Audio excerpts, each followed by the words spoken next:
ఒకవేళ వాళ్ళు సాటిస్ఫై కాకపోతే వాళ్ళు ఏది చెప్తే నేను అది చేస్తాను. సార్, గోషమాల్కు సంబంధించి మీరు ఒక హిందుత్వ కట్టర్వాది అందరికీ తెలుసు, రాష్ట్రవ్యాప్తంగా దేశవ్యాప్తంగా. కానీ మీ మీద ఇక్కడ వచ్చి కొంతమంది బై ఎలక్షన్ వస్తుందని చెప్పి మీ మీద పర్సనల్గా కామెంట్స్ కూడా చేశారు.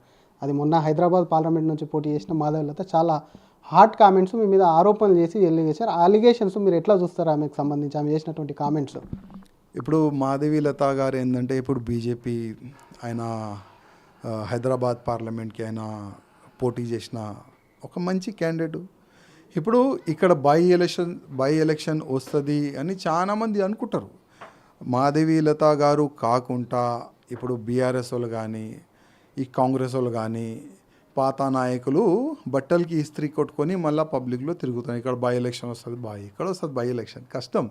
ఎంతోమంది టీఆర్ఎస్ వాళ్ళు కాంగ్రెస్లో పోయినారు, వాళ్ళు కూడా పెండింగ్ ఉంది. అది చాలామంది ఎమ్మెల్యేస్ వేరే పార్టీలో చేరిపోయినారు, వాళ్ళు కూడా స్పీకర్ గారు యాక్సెప్ట్ చేస్తలేరు, ఏమీ యాక్షన్ లేదు. ఇప్పుడు నాది ఎక్కడైతుంది? ఓకే, వాళ్ళ ఆలోచన ఉంటుంది కదా.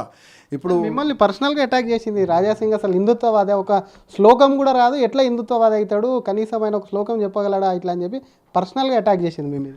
ఇప్పుడు వాళ్ళ గురించి చెప్పాలని నాకు మనసులో కూడా లేదు. ఓకే, వాళ్ళు ఎంత ఆలోచన అంత వాళ్ళు మాట్లాడినారు. ఇప్పుడు మన ఇదేంటంటే యావత్ భారతదేశంలో ఉన్న హిందువుల్ని ఒక్కటం చేయాలి, భారతదేశాన్ని హిందూ రాష్ట్రం చేయాలి, ఆ మా ఒక్క సంకల్పం. ఇప్పుడు ఈ చిన్న చిన్న కామెంట్ పైన మనం ఇరికిపోతే ముందుకు వెళ్ళలేం మనం. అందుకోసం తెలంగాణలో కానీ వేరే వేరే స్టేట్లో కానీ హిందువులని ఐక్యతం చేసుకుంటా మేము ముందుకు వెళ్తున్నాము. ఇట్లాంటి చిన్న కామెంట్ పైన మనం సమాధానం ఇవ్వాలంటే నాకే నచ్చుతలేదు. సార్, ఏ పార్టీ నుంచి అయినా పార్టీలో జాయిన్ కామని ఆహ్వానం వచ్చిందా? ఇందాక చెప్పిన పార్టీలో ఏ పార్టీ నుంచి అయినా సార్ పార్టీలో జాయిన్ నాకు ఎప్పుడు కూడా వేరే పార్టీ నుంచి ఆఫర్ కానీ పిలుపు కానీ ఎట్లాంటి కూడా రాదు, ముందు కూడా రాదు. ఏం చెప్తారు సార్ మీ కార్యకర్తలకు? ఎందుకంటే మీకు ఫాలోవర్స్ సపరేట్గా బీజేపీతో కలుపుకొని కూడా మీకు కూడా హిందుత్వవాదులు ఉన్నారు. వాళ్ళకి ఒక్క మాటలో చెప్పాలంటే అటు పార్టీకి కానివ్వండి ఇటు కార్యకర్తలకు కానీ రాజాసింగ్ ఒక్క మాట ఏం చెప్పాలనుకుంటున్నారు? ప్రతి ఒక్క మా కార్యకర్తలకి నా ఒక నివేదిక, వ్యక్తుల గురించి మనం ఆలోచన చేయకూడదు. ఇవాళ భారతదేశం మన హిందూ సమాజం సేఫ్ ఉండదంటే అది బీజేపీ వల్లనే. ఇవాళ ఎంతోమంది రామభక్తులు అనుకున్నారు అయోధ్యలో రాముడి గుడి కట్టాలి, అది మేము చూడాలని చాలామంది ఒక ఆలోచన ఉండే. కానీ అది బీజేపీ గవర్నమెంట్ వల్లనే అయింది, అది మోదీ గారు యోగి గారు వల్లనే అయింది. 500 సంవత్సరాలు యుద్ధం జరిగింది, దాని తర్వాతనే ఒక భవ్యమైన రాముడి గుడి మనం చూస్తున్నాం.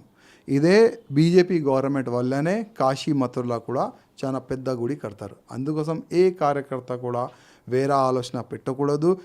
నాలాంటి చాలా మంది వస్తారు, నాలాంటి చాలా మంది వెళ్ళిపోతారు. కానీ బీజేపీ గవర్నమెంట్ ఉంటేనే మన భారతదేశం సేఫ్ ఉంటుంది, మన ధర్మం సేఫ్ ఉంటుంది. అందుకోసం ప్రతి ఒక్క కార్యకర్తకి నా ఒక నివేదిక, బీజేపీ కార్యకర్తనే మీరు ఉండాలని నా ఒక నివేదిక. చివరిగా రాజాసింగ్, మీరు ఇందాక అన్నారు నాలాంటి వాళ్ళు వస్తారు పోతారు. రాజాసింగ్ పార్టీ కన్నా ఎక్కువ తనకు తాను ఊహించుకున్నాడు, పార్టీనే లెక్క చేయలేదని కూడా కొన్ని మీ మీద కామెంట్స్ ఉన్నాయి. అటువంటిది ఏమన్నా పార్టీ పక్కన పెట్టి నేనే పార్టీ కన్నా పెద్ద అని మీరు అనుకున్న సిచ్యువేషన్ ఏదైనా ఉందా? అట్లాంటి ఆలోచన కానీ ఎప్పుడు కూడా ఉండలేదు, రాదు కూడా. ఎందుకంటే ఎవరైనా అయితే ఎంత పెద్ద నాయకుడు ఉంటే కూడా ఆయన బీజేపీ ఒక చిన్న కార్యకర్త అని ఉంటాడు, బీజేపీ కిందనే ఉంటాడు. ఎప్పుడైనా ఏ కార్యకర్త, ఏ అధికారి, ఏ ఎమ్మెల్యే కూడా నేను బీజేపీకి అయినా పెద్ద గంట అయినా ఖతం అవుతారు. ఎప్పుడు కూడా మీరు చూడండి నా స్టేట్మెంటు, నేను ఒక బీజేపీ కార్యకర్తగా ఇవాళ కూడా నా కాన్స్టిట్యున్సీలో ఎంత నాకు సెక్యూరిటీ ఉంది, ఇంత థ్రెడ్ ఉన్నందుకే ఉంది కూడా. కానీ మేము సాధారణంగా ఒక కార్యకర్తగా బైక్ పైన మేము తిరుగుతాం, గన్మెన్లు ఇక్కడనే ఏడుస్తాం, కార్యకర్త బైక్ పైన ఎందుకు తిరుగుతాం? అట్లాంటి నాలో ఉంటే నేను మొత్తం బృందంని తీసుకొని ఒక 10 4-వీలర్ని తీసుకొని తిరుగుతా కదా బిల్డప్ చేయడానికి. కానీ అట్లాంటి ఆలోచన లేదు. నా కాన్స్టిట్యున్సీలోనే నేను డైరెక్ట్ ప్రజలతోని అటాచ్ కావాలని బైక్ పైన తిరుగుతా. అంత ఈజీగా నేను ఈ నా కాన్స్టిట్యున్సీలో ఉంటా. నేను ఇంత ఈజీగా ఉన్నా అట్లాంటి ఆలోచన నా దగ్గర ఎక్కడొస్తుంది? ఓకే, కొంతమంది ఏంటంటే ఆ ఏసీ రూమ్లో కూర్చొని, ఆ రూమ్లో కూర్చొని నా పైన కొంత ఉంటుంది వాళ్ళకి, అంటే నా పైన తప్పు దృష్టి ఉంటుంది. అట్లాంటి వ్యక్తులు ఇట్లాంటి కామెంట్ చేస్తారు. మిగతా నేను పార్టీలో ఉన్న ఒక చిన్న కార్యకర్తగానే ఉన్నాను, ఉంటా కూడా. Thank you sir. ఇది అసలు పార్టీకి సంబంధించి ఏనాడు కూడా పార్టీకి వ్యతిరేకంగా పనిచేయలేదు, పార్టీ కన్నా తను ఎక్కడ కూడా పెద్దగా పార్టీకి మించిన తను కాదని అనుకోలేదు. తన పైన తన రాజీనామా పట్ల కూడా కొంతమంది వ్యక్తులు దుష్ప్రచారం చేశారు. దానికి సంబంధించి కూడా రాజీనామా ఆమోదించే విధంగా చేశారు. అమిత్ షాతో ఫోన్లో మాట్లాడిందని చెప్పినటువంటిది ఏదైతే ఉందో అదంతా అబద్ధము. ఏ పార్టీలో కూడా చేరేది లేదు. పార్టీ పెద్దలు పిలిస్తే మళ్ళీ పార్టీలోకి వెళ్లేందుకు సిద్ధమంటూనే రాజీనామా విషయంలో మాత్రం ఎమ్మెల్యే పదవికి ఒకవేళ పార్టీ ఆదేశిస్తే చేస్తాను, పార్టీ ఏది ఆదేశించినా కూడా ఆ రాజీనామా కూడా సిద్ధంగా ఉన్నానని చెప్పి కూడా గోషామహల్ ఎమ్మెల్యే రాజాసింగ్ అంటున్నారు. మనతో పాటు గోషామహల్ ఎమ్మెల్యే ఉన్నారు. ఆయనకు సంబంధించి రాజీనామా ఆమోదం అనంతరం కూడా రాజాసింగ్ చాలా సైలెంట్గా ఉంటున్నారు. ఎప్పటికప్పుడు కూడా తన నిర్ణయాలను ధర్మం కోసం, దేశం కోసం పోరాడతానని చెప్పి కూడా తను వీడియో రిలీజ్ చేసి మీడియా ద్వారా పేర్కొంటున్నారు. అసలు ఆయన కార్యాచరణ ఏంది, ఏ విధంగా ముందుకెళ్తారో ఒకసారి ఆయనతో మాట్లాడించేటువంటి ప్రయత్నం చేద్దాం. సార్ నమస్తే అండి. నమస్కారం. ఎలా ఉన్నారు సార్, బాగున్నారా? పార్టీ నుంచి బయటికి వచ్చి అంత బాగానే ఉన్నాం, ప్రశాంతంగా ఉన్నాం. ప్రశాంతంగా ఉన్నారు. ఏం సార్, గత కొద్ది రోజులుగా కొన్ని వార్తలు నడుస్తున్నాయి, మళ్ళీ రాజాసింగ్ బీజేపీలోకి తిరిగి వస్తాడంటున్నారు, మరి వచ్చేటువంటి ప్రయత్నం చేస్తాడంటున్నారు. ఎప్పుడు వస్తున్నారు సార్, మళ్ళీ ఎప్పుడు జాయిన్ అవుతారా ఏంటి? ఇప్పుడు నేను పార్టీకి రాజీనామా ఇచ్చే ముందు చాలా వరకు ఆలోచన చేసి రాజీనామా ఇచ్చినాను.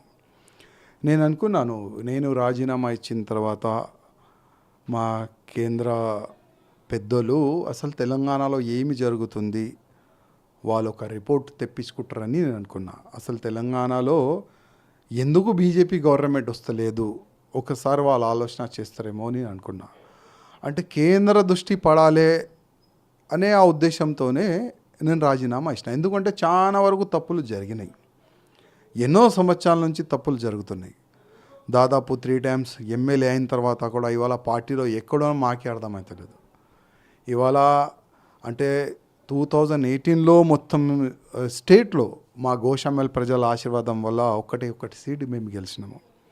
23లో కూడా మున్సిపల్ గ్రేటర్ హైదరాబాద్లో ఒక సీటు మేము గెలిచినాము. ఇంత గెలిచిన తర్వాత, ఇంత పార్టీకి ఇంత స్ట్రాంగ్ చేసిన తర్వాత కూడా అసలు మాకు ఆ విలువ ఎందుకు దొరుకుతలేదు, కొన్ని బాధలు ఉన్నాయి.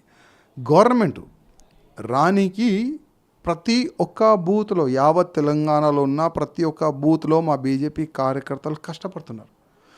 ఎట్టి పరిస్థితుల్లో గవర్నమెంట్ బీజేపీది రావాలని వాళ్ళు ప్రయత్నం చేస్తున్నారు. కానీ ఎందుకు ఆ కార్యకర్తల పైన అధికారులు దృష్టి పడతలేదు, ఎందుకు ఆ కార్యకర్తలు ప్రతిసారి బాధపడుతున్నారు, ఎందుకు గవర్నమెంట్ వస్తలేదు, ఎక్కడ నిర్లక్ష్యం అవుతుంది, ఎందుకు తప్పులు చేస్తున్నారు, ఎందుకు మా నాయకులు ఆ కార్యకర్తలపైన దృష్టి పెట్టలేదు అని ఒక బాధలో ఉండే. ప్రతి ఒక్క ఎందుకంటే మేము గ్రౌండ్ వర్క్లో ఉంటాము, సోషల్ మీడియాలో చాలా యాక్టివ్ ఉంటాము. ప్రతి ఒక్క బూత్ నుంచి మా కార్యకర్తలు మాతో డైరెక్ట్ మాట్లాడతారు. ఇప్పుడు ల్యాక్స్ ఆఫ్ కార్యకర్తలు, లక్షలు, అంటే దాదాపు 40 lakhs బీజేపీ కార్యకర్తలు ఉన్నారు తెలంగాణలో. వాళ్ళు అందరిది ఒక గొంతు నేనే కావాలని, వాళ్ళందరి బాధలు మా కేంద్ర పెద్దోళ్ళకి చెప్పాలని అన్ని ఆలోచన చేసిన తర్వాతనే నేను పార్టీకి రాజీనామా ఇచ్చినాను. నేను అనుకున్నా ఇవాళ లేకపోతే రేపు మా కేంద్ర అధికారులు నాకు పిలిచి అసలు ఎందుకు ఇచ్చినావు రాజీనామా అడుగుతారు అనుకున్నా. కానీ వాళ్ళు చాలా బిజీ ఉంటారు, ఎందుకంటే యావత్ భారతదేశానికి వాళ్ళు ముందుకు తీసుకొని వెళ్ళాలి అంటే చాలా బాధ్యతలు వాళ్ళకు ఉండే. ఓకే, తెలంగాణ లీడర్లకి వాళ్ళు అప్పుడప్పుడు పిలుస్తారు, కానీ నా పైన ఎందుకు దృష్టి పడలేదు నాకు అర్థం కాలేదు. ఇంకోటి ఒక న్యూస్ నాకు ఏ విధంగా అంటే మీరు ఇందాక మీరు అన్నారు కాబట్టి పిలుస్తారని మీరేమన్నా ట్రై చేశారా? అంటే అపాయింట్మెంట్ కోసం కానీ ఇక్కడ ఉన్నటువంటి విషయాలను వివరించేందుకు రాజీనామా యాక్సెప్ట్ చేసిన అనంతరం కూడా అటు కేంద్రం మీ పార్టీకి జాతీయ నాయకులను మీరు ఏమన్నా సంప్రదించారా? అటువంటి ప్రయత్నం ఏమన్నా చేశారా? నేను మొన్న అమిత్ షా గారు బేగంపేట్ ఎయిర్పోర్టులో వచ్చినారు. అరవింద్ ధర్మపురి గారు నాన్నగారి స్టాచ్యూ ఇనాగరేషన్కి నిజామాబాద్కి వాళ్ళు ప్రోగ్రాం పెట్టుకున్నారు.